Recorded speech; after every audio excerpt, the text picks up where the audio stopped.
Well, it's been quite a while since we had high drama like we're having right now in prophetic fulfillment since last Thursday when the UN General Assembly voted to recognize Palestine as a non-member state and also to recognize East Jerusalem as its capital. Now, ladies and gentlemen, we're talking about a huge development here. We're talking about striking at the core of one of the 5 greatest prophecies since the world began. I don't think you're hearing me. I'm telling you that what happened last week, last Thursday, at the UN General Assembly touched on a prophecy that the Bible says when this prophecy is fully fulfilled, it will mark the beginning of the final 7 years to the second coming of Christ to this earth. Are you hearing me right? 7 years till the return of Jesus physically to this earth. And at that same time, the Battle of Armageddon will occur. Now, between the beginning of the final 7 years until then, we're going to have a Jewish temple built on the Temple Mount. We're going to have the resumption of animal sacrifices. We're going to have the Antichrist setting himself up as the ultimate authority on the Temple Mount, the event called the Abomination of Desolation, which triggers the final 3.5 years of Armageddon. Now, they were playing around with the very elements that will set all this in motion. Did they set it in motion Thursday? Well, they set it in motion, but they did not activate the final 7 years yet. That's the reason I want to make sure we don't just sort of go over this with a hop, skip, and a jump. I want to make sure that we really digest the impact of what happened at the United Nations last Thursday. Oh, by the way, the Emergency Prophecy Conference, the prophecy update that we held here in Garland at the North Cities Pentecostal Church last Wednesday night, that is now available to you. You can go to our news area, and I think there's a video clip, and you just are a video. It's more than a clip. It's the entire lesson. Anyway, you can access it. It's among the archives now. I think you just go to the news section, and there you'll see the emergency prophecy update, and you can sit through the entire lesson because I think you probably need to sit through it more than once until you can really digest this whole thing. Anyway, what we're hoping to do today is to say, all right, what happened since last Thursday, since the UN voted to recognize a Palestinian state with Jerusalem as its capital? Now, what the UN really voted for, the UN General Assembly, they voted to force Israel to return to the 1967 borders. In so doing, they violated their own resolutions. Okay, now let's just go through and recap what the responses have been since Thursday. 1, Israel says, not a thing has changed.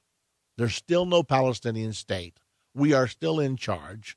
And the final borders still must be determined by negotiation, and the status of Jerusalem still must be negotiated between the Palestinians and the Israelis. That's what Israel says.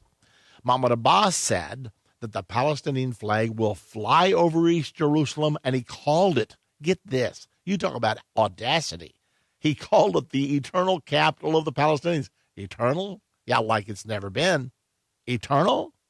It's never been. One time. How can you say eternal?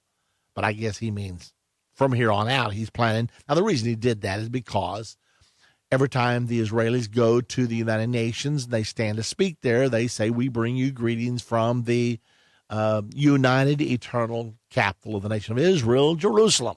And they are reaffirming that they have now annexed East Jerusalem. It is never to be divided. They even sometimes use the term the undivided eternal capital of the nation of Israel, Jerusalem. Well, now that he has adopted that same rhetoric, and he's calling East Jerusalem the eternal capital of the Palestinians. So guess what? The UN General Assembly, they fell right into line, and they voted in harmony with the Palestinians because the Palestinians enjoy huge support there, and Israel is the bad kid on the block that they continually enjoy picking on. I mean, this is not a new deal. Almost every vote that's held where Israel's involved, Israel almost always loses by a landslide because most of the nations of the world are against the nation of Israel. You say, well, shouldn't that tell Israel something? Well, what should it tell Israel?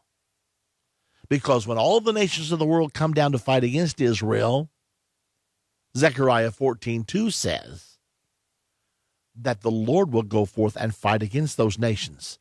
So even though Israel is sort of in a standalone situation, except for Canada, for the Czech Republic, for the United States of America, and then for a few of the islands out in the Pacific Ocean, except for these few nations that rally around Israel, Israel's basically all alone. But is that a bad place to be? When a world is hurtling toward Armageddon, when a world is hurtling toward the arms of the Antichrist, is it bad to be out of step with the world? No, ladies and gentlemen. That's the best thing that could happen. Just because you're in the majority does not mean you're right. The majority is horribly wrong. And the Bible teaches that all nations will come against Jerusalem to battle, and Jesus Christ will finally come back when they have Israel teetering on the brink of defeat. Jesus will come back and fight for the nation of Israel and against the invading armies. Now, you don't have to take my word for this. Open your Bible, Zechariah 14. Start reading in verse number 2. You can start with 1 if you want to. But there it says specifically, I will gather all nations against Jerusalem, and they will make war against Jerusalem, and half of the city of Jerusalem will fall into captivity, and then shall the Lord go forth. He will plant his feet on the Mount of Olives just outside of Jerusalem. He will go forth and fight against those nations. All of the nations will be put to defeat. The world government leader by then, the Antichrist, is going to be thrown into the lake of fire. His religious partner, the false prophet, is going to be thrown into the lake of fire with him. Satan, who is motivating all of this, Satan motivated what happened Thursday. Now, are you hearing me carefully? Satan motivated the nations to vote East Jerusalem as the capital of the Palestinians. Because God said repeatedly, I will put my name there. And God also has said repeatedly that all this land belongs to the descendants of Abraham, Isaac, and Jacob. But the proud, arrogant world community that thinks they know how to run this world, they voted straight against God. They looked God in the face and said, God, you don't know what you're talking about. We can run this world a whole lot better than you can. And so they voted to take the promised land and give it to the Palestinians. And they voted to take Jerusalem and give it to the Palestinians. Amazing. Absolutely amazing. How out of step with God can we get? Well, we're finding out, aren't we? We are finding out that we can really get out of step with God. It's not going to get better. It's actually going to get worse. We are going to be horribly out of step with God as far as a general rule. Not you and I, hopefully. Hopefully you and I know better. We're not going to do it. But most of the world is going to be horribly out of step. Okay, now let me see if I can bring this back together. So Israel said nothing happened. Abbas says, we now have our state, and the Palestinian flag will soon fly over East Jerusalem, the eternal capital of the Palestinians.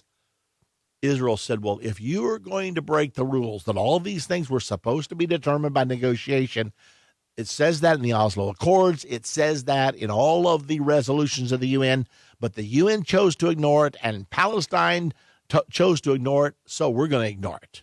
And so they announced the next day that they're going to build 3,000 more units in the territories on the other side of the 67 borders, the territories some people call occupied territories.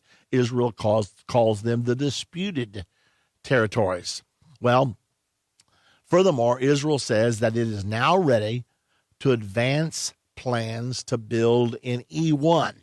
Now, we need to know what E1 is and why that is important, because E1 is an area that Israel has avoided living in. But E1 is between Jerusalem, East Jerusalem, and Male Adumim, which is one of the largest settlements. It's about 40,000 inhabitants.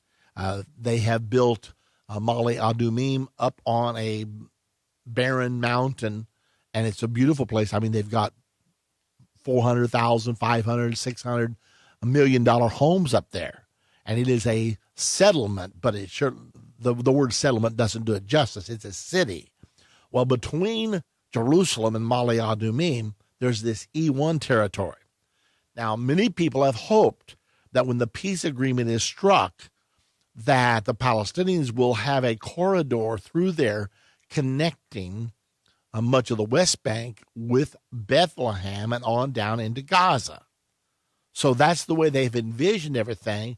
But Israel has long wanted to build an E1 because it's owned by the Israeli government. But if they build there, now then, the state of Palestine will not be contiguous. It will not, the landmass will not be continual. That means they'll have to go through Israeli checkpoints, or some Israeli leaders have suggested, when this is all said and done, that they will simply build a tunnel, and that the Palestinians could drive through this tunnel, through this area, on out the other side, and there would be no checkpoints. Now, there's a big problem because, obviously, if there were ever an armed conflict, immediately Israel could shut off the tunnel, and then the nation would be cut in two. On the other hand, the same thing would be true with Israel. If they had a tunnel going from Jerusalem to Male Adumim, and then there was a war, somebody blows up the tunnel again, the people of Male Adumim would be cut off from the nation of Israel proper. So it's quite a problem. However, Israel's in the driver's seat because possession is 9/10 of the law, but the world community is screaming its head off today. Okay, now, one more time, let's remember what happened. The UN Security Council chose to ignore their own resolutions, which specifically say that the final borders must be determined by negotiation between the Israelis and the Palestinians. So the UN General Assembly, headed by this large bloc, this large Arab bloc, and others that are sympathetic to the Palestinians, they said, forget that. We're not going by that anymore. So they threw all that in the trash heap. They threw the Oslo Agreement in the trash heap. So is any of it holding longer? Why can they say to Israel, you can't do this? You're violating international law. Wait a minute. You just threw international law in the trash. Well, is it a mess? I guess it is. You see the picture.